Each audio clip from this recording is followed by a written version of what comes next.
High বন্ধুরা, তোমরা সবাই কেমন আছো? আশা করি সকলে ভালো আছো। তো আজ আমি আবারও চলে এলাম আরেকটি মেডিসিন রিভিউ নিয়ে।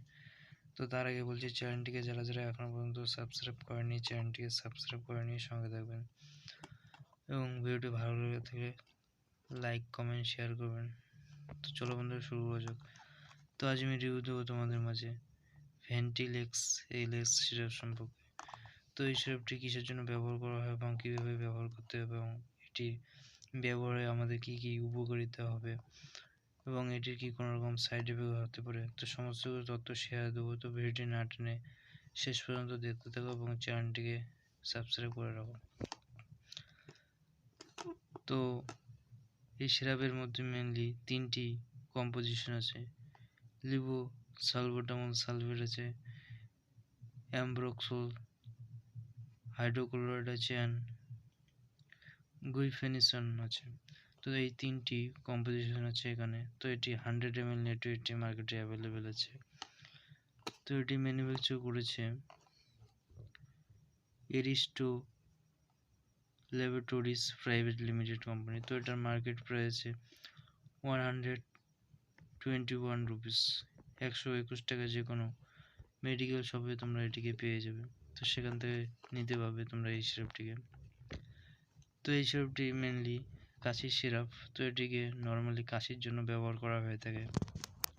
তো যাদের বুকের মধ্যে কফ জমে আছে এবং কাশির সমস্যা হচ্ছে এবং সেক্ষেত্রে আমরা এটিকে ইজিলি ইউজ করতে পারি ডক্টরের পরামর্শ নিয়ে।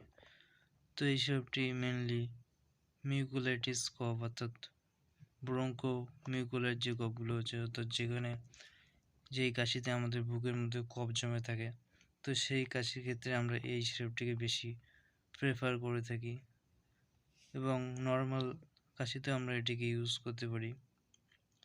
শুকনো কাশিতেও এটি কাজ করবে, বাট যদি বুকে কফ জমে থাকে সেক্ষেত্রে এটির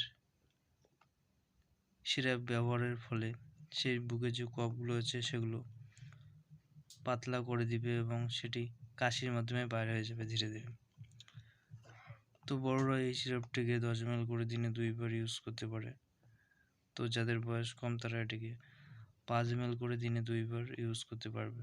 তো এটিকে নেওয়ার আগে অবশ্যই ডক্টরের পরামর্শ নিতে হবে, তারপরে এটিকে ইউজ করতে পারবে। তো এটির সাইড এফেক্ট কী? তো নর্মালি কাশির সিরাপে সেরকম কোনো সাইড এফেক্ট দেখা যায় না। তো তবে যারা প্রেগনেন্ট অ্যান্ড ল্যাকটেটিং ওমেন আছে, গর্ভবতী মহিলা এবং স্তন্যদানকারী যেসব মহিলারা আছে, তারা যদি এটিকে নিতে চায় সেক্ষেত্রে ডক্টরের পরামর্শ নিয়ে তারপরে এটিকে ইউজ করতে পারবে। তো আজ এই ছিল রিভিউ ventilex-ls সিরাপ সম্পর্কে। তো ভিডিওটি যদি ভালো লেগে থাকে এবং হেল্পফুল হয়ে থাকে, চ্যানেলটিকে সাবস্ক্রাইব করে নেবেন এবং ভিডিওতে অবশ্যই একটি লাইক, কমেন্ট, শেয়ার। তো দেখা হবে পরবর্তী একটি মেডিসিন রিভিউ নিয়ে। তো সকলে ভালো থাকবেন, সুস্থ থাকবেন। Thank you.